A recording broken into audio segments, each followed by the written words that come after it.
Hey, what's up, guys? Mike Patrick. In this video, I want to talk about various topics, okay? I want to talk about a couple various topics. And by the way, guys, I'm on the pedal cruiser, so I'm going to try to project my voice. So I don't know how this is going to come out, so I'm just going to project my voice, and hopefully it's not too loud and I'm not just overly, like I'm not extremely loud. The thing about it, though, guys, I wanted to talk about the situation with the Ohio shooting and the El Paso, Texas shooting. And I also want to talk about the situation that's been going on lately with the back and forth between Elijah Cummings and the President Trump. So, a couple things, guys. For one, with the shootings, all I want to say about that is that, as you can see, these things are apparently becoming a little bit more frequent. Okay.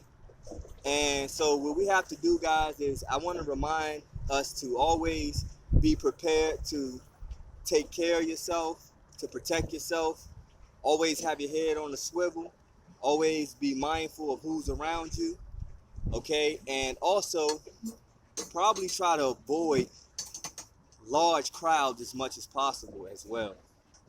All right, but mainly, guys, just protect yourselves, okay?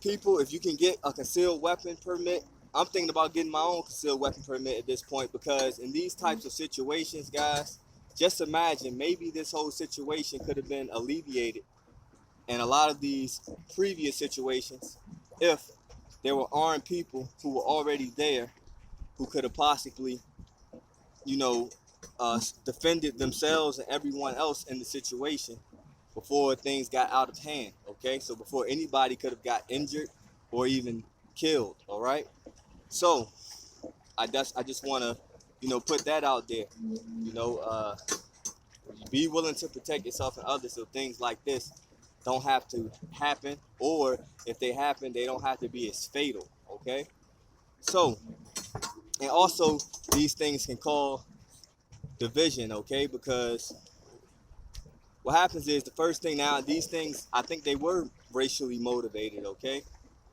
but that's why I always try to tell you guys to deal with people on a individual basis. How someone treats you, how someone conducts themselves, no matter what the color of their skin, no matter what their age group, okay, or anything of that nature. Just try to conduct yourself as an upstanding citizen, human being, okay, and expect that from others, okay, and you go from there, because what we don't need is any more divisiveness, okay, any more division than what we already have. And there's a lot of stimulation for division, okay. So that's that. And then also, guys, I want to talk about what's going on with Elijah Cummings and also President Trump. Now, this is the thing, guys. I want to piggyback off a video I did a while ago talking about what you should expect of your leaders. Now, we expect too much irrelevant things from our leaders, okay? So we're too worried about, you know, how many degrees they have.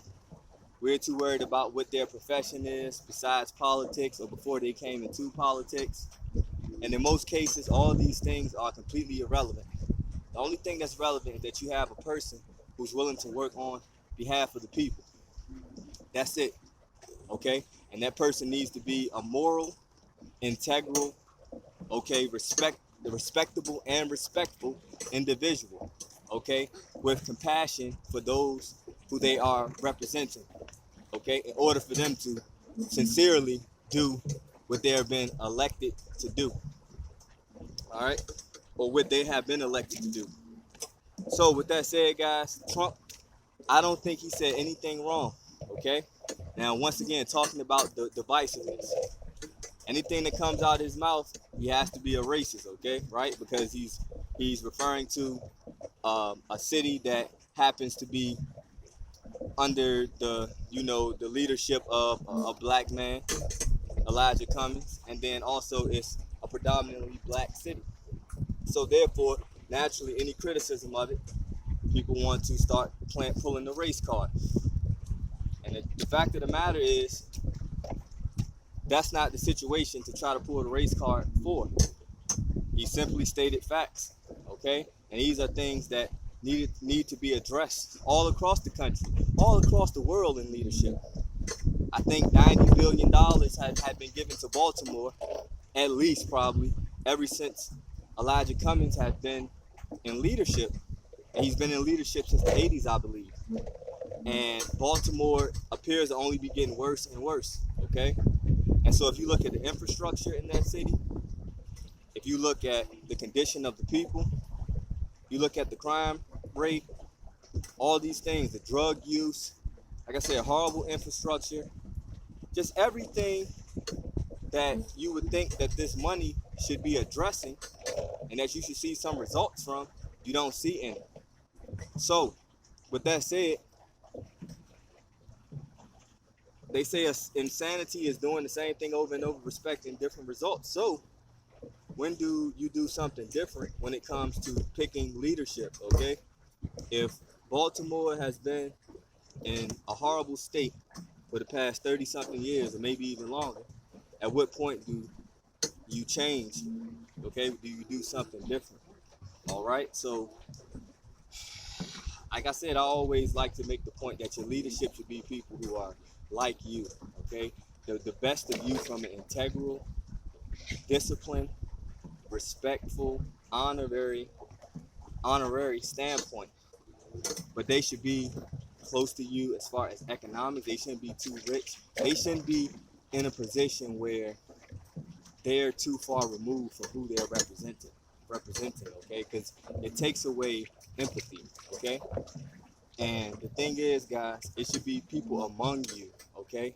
But like I said, who shows certain attributes as far as being, like I said, honorable, respectful, empathetic, okay, caring, okay, and common ground in a lot of regards. And when these things happen, then you can see real change. You can see real results. You can see things start to happen because now you know that these people actually agree, that they are agreeable with you, and they're in the same conditions, and they're going to try to change those conditions. Okay, so when you give a place $90 million, $90 billion, okay, you expect to see some things happen. All right. So where's the money going? Like you said, where is the money going? Because it's clearly not going to infrastructure. If it is going to programs, the programs aren't working. Okay, you have to start doing something different. So guys, like I said, change your mentality on who and what you expect your leadership to be. Okay, and change the criteria and what is necessary in order for people to become your leaders, in order for you to look at someone as your leader. And then maybe some real change can go on in these cities, in these inner cities, in these neighborhoods, okay? When you pick the best of you and not the best of, or what's presented to you that's outside of you, okay? Now, sorry guys, I'm a little distracted. My daughters are doing the most at trying to disrupt the video. So besides being loud, they're doing a good job on not being loud. So yeah, guys, hopefully this was something to think about, guys. Let me know what you think. Like, share, subscribe. Pay attention for those who are looking at this video who don't pay too much attention to politics and things of that nature. Pay attention to these things. Start to analyze these things, because these things affect you, okay? And the way that they can continue to affect you in a negative manner. I'm sorry, guys. I'm working out at the same time, so trying to keep my breath here too. The way that they affect you in a negative manner is when you are ignorant of certain facts, okay, and certain politics, then you don't know how to address things that don't interest you or not of your best interest. Okay, guys? So hopefully this was a helpful video. Peace.